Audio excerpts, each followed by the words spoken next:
Before we start, don't set high hopes. My only claim to victory on this is this cat picture. I won't dox the poor thing, so no name shall be used. It's more of a cursed, demonic painting of a cat pulled out of a burning building on a spy camera from 1978. Possibly a perfect storm of catastrophic failure, with an amalgamation of baking the chemistry, X-raying, and poorly printed spools. But maybe that's just me. So stay tuned to see how a whole roll of film only produced one single terrifying frame. Don't know who that was, but anyway. Join me today back on Joe Shoots Film, where I'm going to be experimenting with 110 film, this time expired film, where I also wanted to develop it myself and scan it myself, so I figured modern problems require modern solutions. So tune in to see the process of how I figured this out in just 4 simple steps. Hi, Joe in post here. Basically, I it. Yeah, it wasn't great. I overcooked it. Everything went wrong. So it's up to you if you want to leave at this point. But it wasn't a great success, not gonna lie. So yeah, sorry. If you do want to see my complete and utter failure, carry on watching. Thank you.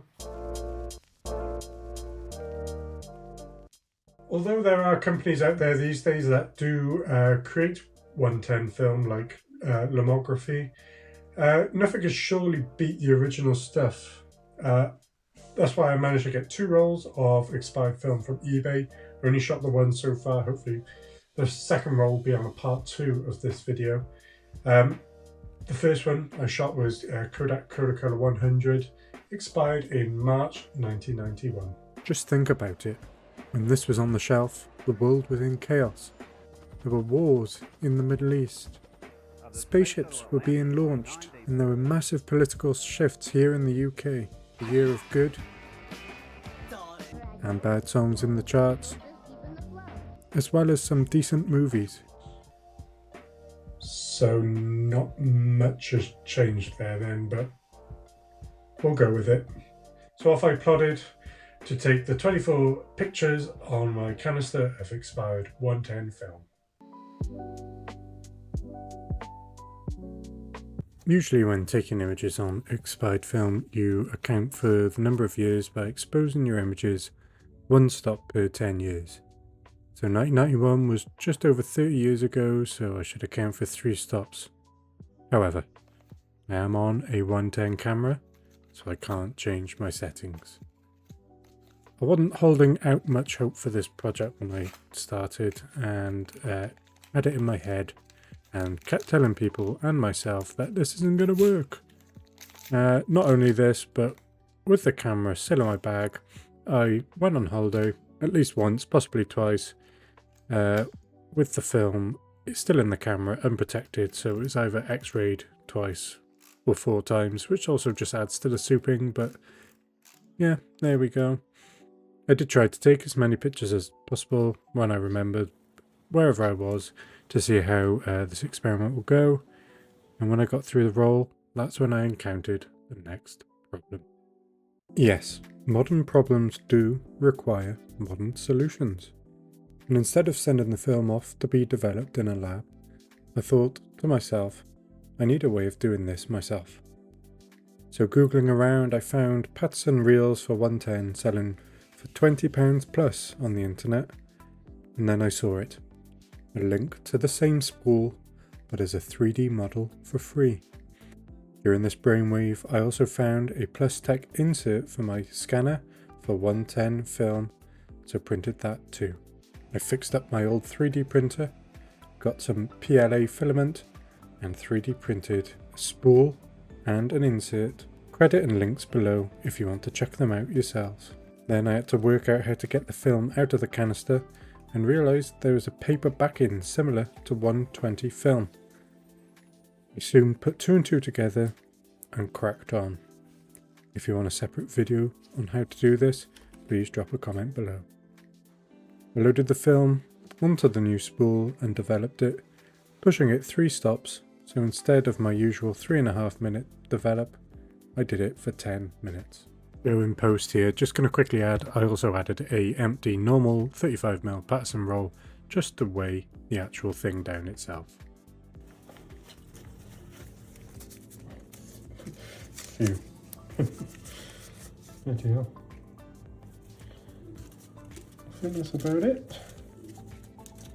We're looking 3, 1, 2, yeah. I thought I'd left some in the canister, or maybe I have. Is that just the leader? That's just the leader.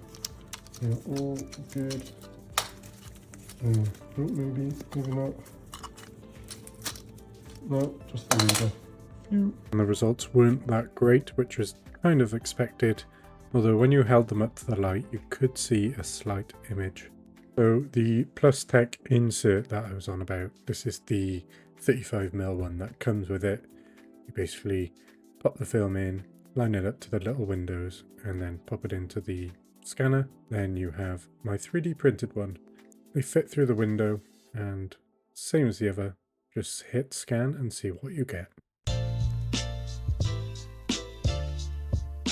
Now, either those x-rays messed up the entire roll, or it developed unevenly, but as you can see, not only are the negatives all just pretty much blank, but there are 2 lines along all of the images, which I think is due to the 3D printed reel. Since doing this, I've actually realised I used the version 1, not the version 2, so I've since printed the version 2, hoping it will solve this mystery and make the development a bit more even.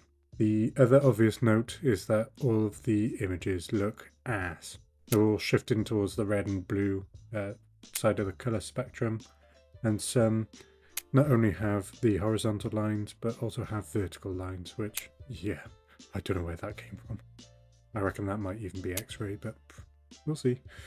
Some you can just about make out images, so I had a little play in Photoshop but couldn't really get around to making them any clearer. And again, you know, it's all an experiment at the end of the day. You can just about see a cat, a dog. One of them you can just about see my sister and a building, but that's about it.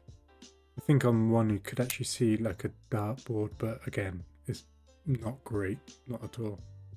So, for next time, what will I do after that not so great result? A new spool. Definitely. In fact, I got one 3D printing as we speak, the version 2.